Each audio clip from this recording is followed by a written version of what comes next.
Educator চ্যানেলে আমি তোমাদেরকে ওয়েলকাম জানাচ্ছি।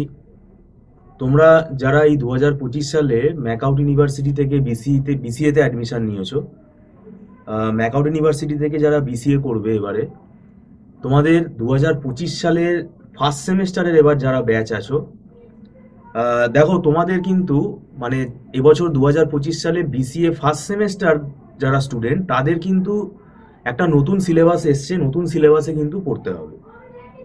এবং এটা এআইসিটির ওপর এআইসিটি বেস সিলেবাস, এটা নর্মস অনুযায়ী সিলেবাসটা তৈরি হয়েছে।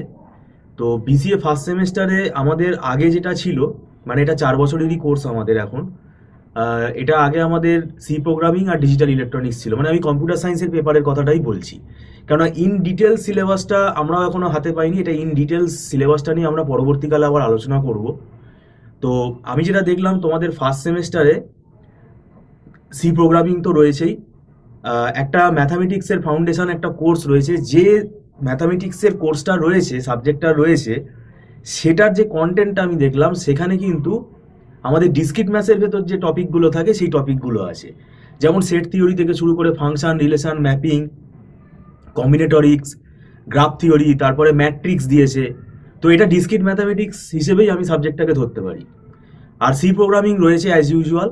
আর computer organisation and architecture, COA, সেটা পুরনো সিলেবাসে সেকেন্ড সেমেস্টারে ছিল, সেটা এখন ফার্স্ট সেমেস্টারে আনা হয়েছে। এইখানে একটা খুব গুরুত্বপূর্ণ বিষয় বলে রাখা ভালো, যে এই সিলেবাসটার মধ্যে আমি দেখলাম ডিজিটাল ইলেকট্রনিক্সের সমস্ত চ্যাপ্টারগুলো রয়েছে এবং কম্পিউটার অর্গানাইজেশনের কিন্তু চ্যাপ্টারগুলোও রয়েছে। তাহলে এবার স্টুডেন্টরা যদি ভাবে যে এটা একটা সাবজেক্ট, তাহলে কিন্তু ভুল হবে। কেননা রীতিমতো তোমাকে ডিজিটাল ইলেকট্রনিক্সটাও পড়তে হবে, কম্পিউটার অর্গানাইজেশন আর্কিটেকচারের টপিক চ্যাপ্টারগুলোও পড়তে হবে। কেননা ডিজিটাল ইলেকট্রনিক্সটা আলাদা করে তুমি বাদ দিয়ে দিলে কোয়েশ্চেন তুমি পাবে না, তোমাকে ছেড়ে দিয়ে চলে আসতে হবে।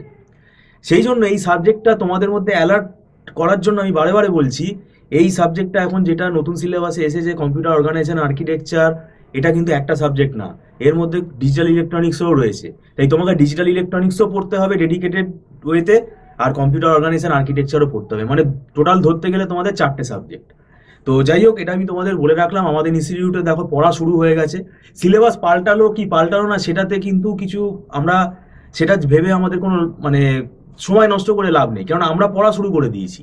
দেখো, সাবজেক্ট কিন্তু আমাদের ইউনিভার্সিটি সিলেবাস যখন রিভাইজ হয়, সাবজেক্ট কিন্তু বাদ যায় না, সাবজেক্ট থাকে, হয়তো সেটা আগে পরে হয়।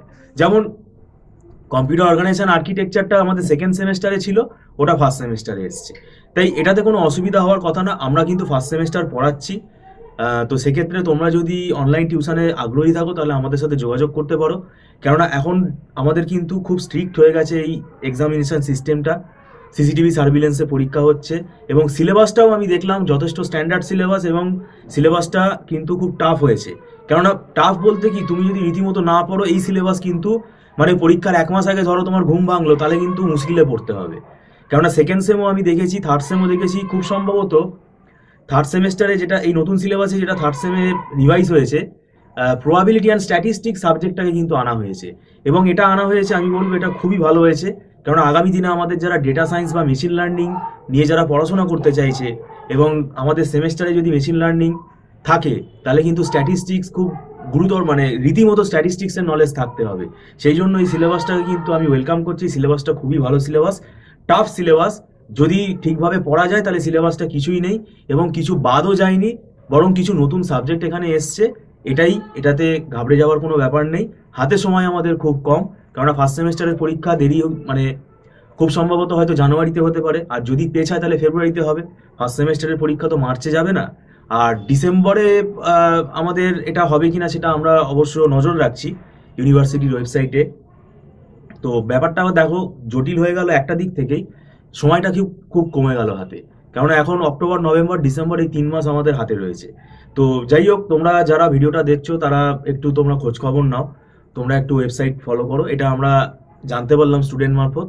তো এই সিলেবাসটা বাদ কিছু যায়নি, সিলেবাসে সব জিনিসই রয়েছে, শুধু তোমাকে আগে থেকে পড়া শুরু করতে হবে। এবং যারা এই সিলেবাসটা এখনো পড়া শুরু করোনি, কেননা ডিসক্রিট ম্যাথামেটিক্স কিন্তু, মানে যেটা ম্যাথামেটিক্স যে সাবজেক্টটা দিয়েছে, সেখানে কিন্তু সিলেবাসটা অনেক বড়।